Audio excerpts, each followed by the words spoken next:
Por el Grupo Parlamentario Euskal Herria Bildu tiene la palabra el señor Matute García de Jalón.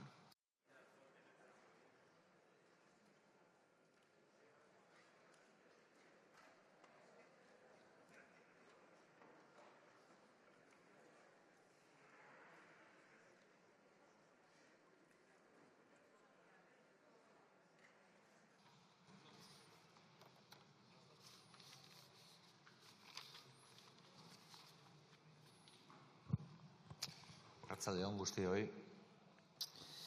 Yo, más que de la cumbre o de los resultados o deliberaciones de la cumbre de la OTAN recientemente celebrada, quisiera comenzar hablando de la propia OTAN. Son 77 años, si tenemos en cuenta el precedente del Tratado de Bruselas, 76, si nos ceñimos a la fecha estricta de surgimiento de la Organización del Tratado del Atlántico Norte, los que lleva en vigor. 77 años, pero nace por una realidad. Nace en 1948 y lo hace tras la Segunda Guerra Mundial. Y lo hace con un propósito. Quizás en esto no estemos tan de acuerdo. El propósito fundamental de Estados Unidos, que es quien impulsa el Tratado del Atlántico Norte, la OTAN, era fortalecer su economía en la Segunda Guerra Mundial. Porque, como todo el mundo sabe, el New Deal fue un fracaso. Sin embargo, la guerra, fundamentalmente en Europa, le vino muy bien a Estados Unidos, que consiguió reducir a cero su tasa de paro, que consiguió reflotar su actividad económica y que consiguió potenciar toda su economía. Una vez acabada la Segunda Guerra Mundial, había que seguir manteniendo ese flujo económico que había convertido a Estados Unidos en la primera potencia económica mundial. ¿Y qué se le ocurrió? Crear una estructura militar para la reconstrucción de Europa y para dotar de seguridad a sus miembros. Por tanto, ya ve que no estamos tan lejos en lo que tuvo que ver el inicio de la OTAN de lo que ahora son los debates sobre la pertinencia o no de estar en la OTAN. Era, en definitiva, la generación de la OTAN un intento para implantar el capitalismo liberal que decían frente a lo que entendían que era la amenaza de los países alineados con la Unión de Repúblicas Socialistas Soviéticas. Eso y no otra cosa. Era el fundamento de la OTAN. Y quizás lo que cabe preguntarse entonces es si este mundo ha ido mucho a mejor después de crear la OTAN. Y probablemente haya quien diga que sí. Depende del lugar en el que haya caído en suerte nacer, ¿no? Si has nacido en Yemen, no tanto. Si has nacido en Irán, gracias al señor Trump, parece que tampoco tanto. Si has nacido en Ucrania, tampoco. Y aquí la responsabilidad inicial fue de Putin, pero también la hay de Estados Unidos. Y si has nacido en Palestina, ya ni cuento, que tienes que sufrir cómo te invaden tu casa, cómo te apalean desde 1948, cómo te intentan laminar como pueblo y como ciudadanos y ciudadanas, como seres humanos, y encima tienes que contar con el silencio cómplice de las grandes potencias occidentales, también de Europa, que prefiere mirar hacia otro lado para no soliviantar al estrecho aliado de la OTAN, que es Israel, para no soliviantar al fiel escudero del señor Trump, que es el genocida Netanyahu. Y esa es la realidad. ¿Pero es la OTAN acaso una garantía de paz y democracia? Pues fíjense, si las palabras y los papeles sirvieran para algo, uno tendría que decir que sí, porque entre los principios políticos se dice algo como que la OTAN promueve valores democráticos, lo dicen ellos. Entre los militares dicen la OTAN tiene un compromiso de resolución pacífica de controversias. La OTAN, resolución pacífica de controversias. ¿Qué pensarán los supervivientes de Kosovo o de Serbia cuando en el 1999 bombardearon con uranio empobrecido los aviones de la OTAN a la población? Eso es la resolución de controversias por vía pacífica.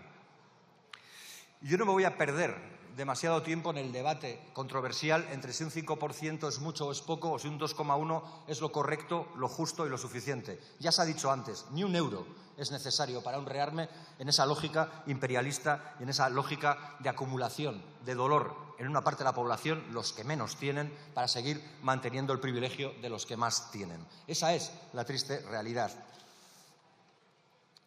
Ojalá fuera posible, tanto que le gustan las urnas a la gente, ojalá fuera posible volver a poner las urnas en el Estado español para volver a convocar un referéndum contra la OTAN o para validar o no la permanencia en la estructura atlántica.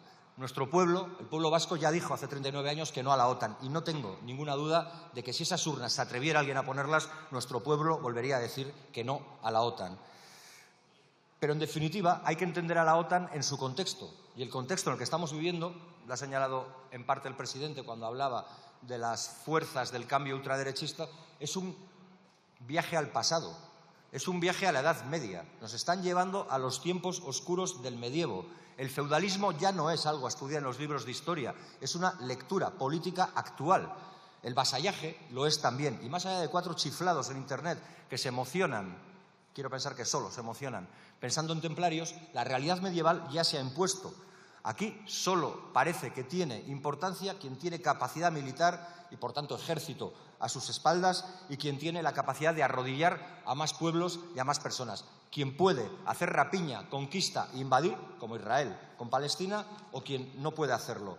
Y vasallos les sobran a este tiempo. Una de ellas, Ursula von der Leyen, la misma que presentó con gran alborozo el plan Rearm Europe, 800.000 millones de euros para la industria militar. Eso es lo que planteó Ursula von der Leyen. Ya sé que hay quien me dirá, o quien pueda haberse tentado de señalarme, que esos 800.000 millones de euros van a suponer muchos puestos de trabajo y que, por tanto, generan un beneficio colectivo. Vale, es un argumento un poco flojo. Permítanme que les señale que a ese argumento fácilmente se le puede rebatir con que la creación de muchos campos de concentración también generarían puestos de trabajo, pero no los querríamos. También podría señalarle que la construcción del macrocementerio nuclear más grande del planeta en suelo español generaría muchos puestos de trabajo, pero seguramente tampoco lo queremos. Pues por esa misma razón no hace falta que nos tenten con el caramelo de los puestos de trabajo si lo que quieren es colarnos una lógica de industria militar. Y como digo, si hay vasallos, y Rute ya se ha hablado de él, no tengo mucho más que añadir, todo esto tiene un director de orquesta, tiene un monarca plutócrata con aires de bufón, pero sin ninguna valía, como sí tienen o tenían los bufones en el medievo. Y este es el señor Trump, el mismo que ha dicho aquello de que es terrible lo que hace España. No lo voy a permitir, que pague el doble en un acuerdo comercial. Habrá que esperar a ver qué decide en sus delirios el señor Trump. Él ya señalaba cosas graciosas como que tendremos que pagar el doble en los acuerdos comerciales, pero que le encanta a la gente que vive ahí y el país. Es una pena que no sea recíproco, a mí ni nos gusta a él y bastante poco su país. Pero bueno, lo concluía con la razón, con la ley del más fuerte, la revisitación del medievo que estamos viviendo, pero somos más fuertes. Otra vez, la ley del más fuerte.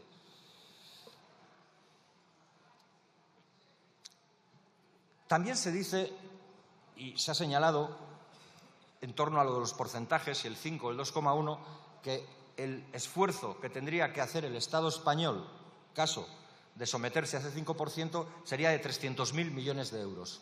Creo haber leído por ahí. Bien, para que la gente lo entienda es bastante sencillo. 300.000 millones de euros pueden ir para comprar más tanques o para construir más escuelas. Pueden ir para comprar más aviones de combate o para crear y generar más hospitales y, sobre todo, con profesionales que tengan condiciones laborales dignas. Se pueden comprar más misiles o construir más viviendas. Se pueden construir más drones militares o se puede invertir más en protección social. Estas segundas, los hospitales, las viviendas, las escuelas o la protección social tendrían que ser las prioridades no ya de cualquier persona de izquierdas, sino de cualquier persona decente. Sobre todo porque uno tiene que ser consciente de su permanencia limitada en esta tierra y tendrá que dejar un legado a quienes vengan. Pero en definitiva porque las guerras siempre las hacen los ricos para fortalecerse más y las pagan los pobres y ponen también las víctimas los pobres. Plantéese, por tanto, señor Sánchez, señor presidente, si no sería conveniente incluso salirse de la OTAN. Con nuestro apoyo contaría, desde luego. Igual eso es lo que habría que plantearse, salirse de la OTAN. Porque también sé que hay quien me dirá, bueno, pero es que salirse de la OTAN puede generar un riesgo mayor para la población del Estado español. Lo dudo. No más riesgo que seguir en ella. Fíjense en algo que dice el propio acuerdo del Tratado del Atlántico Norte, el principio de defensa colectiva. Invocando al principio de defensa colectiva, dicen algo así como: un ataque contra uno es un ataque contra todos. Bien, pues en justa reciprocidad entenderá que quien se sienta atacado pensará que un ataque de uno es un ataque de todos. Y si es un ataque de todos, ninguno estaremos ajenos a esa posibilidad de riesgo. Y, por tanto, permanecer en la OTAN no parece que sea la garantía de nada. Y termino ya con el tema de la cooperación, con lo que tiene que ver con la conferencia de Sevilla. Dos cosas. Yo no conocía el dato de que en el lugar donde se celebró esa Convención de Naciones Unidas había estado Santos Cerdán o había ocurrido no sé qué cosa con Santos Cerdán. Bueno, parecería una broma de mal gusto. Desde luego no tanta como invitar a un expresidente del Gobierno de tu propio partido, al señor Mariano Rajoy, al Congreso, darle la palabra para que hable y colgarle una tarjeta con el nombre o el sobrenombre de M. Rajoy. Eso sí es tener mala leche. Eso sí es tener mala leche. Pero bueno, cierto gracejo también, Cierto gracejo también que les reconozco. Y otra cuestión, porque ahí no voy a perder nada más que una frase, para las gentes de Vox. Lo dije en una ocasión y lo vuelvo a repetir ahora. Hay más dignidad, mucha más dignidad, en cualquier persona que se juega la vida cruzando el mar en un cayuco que en cualquiera de los diputados de la extrema derecha de este hemiciclo. Y finalizo ya, y me ajusto al tiempo, con una cuestión. Lo que hay que garantizar es los derechos de todas las personas en todos los lugares. Eso es lo que dice el PNUD, el Plan de las Naciones Unidas para el Desarrollo, que España también ha firmado en 1994 y que exige que no se vaya por las vías militares, sino por el desarrollo integral, que se garantice de seguridad a las personas, de seguridad alimentaria, de seguridad en su vida, de seguridad personal, de seguridad en el empleo, de todas las seguridades que hacen que las vidas sean dignas. Eso no es compatible con un Trump que, primero, quiere cerrar la oficina de cooperación. Segundo, le pide a otros que inviertan el 5% mientras él solo invierte el 3,5%. Y finalizo. Sé que a alguien le puede extrañar que yo hable de los derechos para todas las personas en todos los lugares, que desprenda un cierto aire internacionalista, pero sorpréndanse, se puede ser independentista, se puede ser soberanista y se puede ser internacionalista. Y esto no me lo he inventado yo, esto ya lo decía James Connolly, un socialista irlandés, hace ya un siglo. Él decía que la causa obrera es la causa de Irlanda y que en justa reciprocidad la causa de Irlanda es la causa obrera. Besterik ez, mila esker.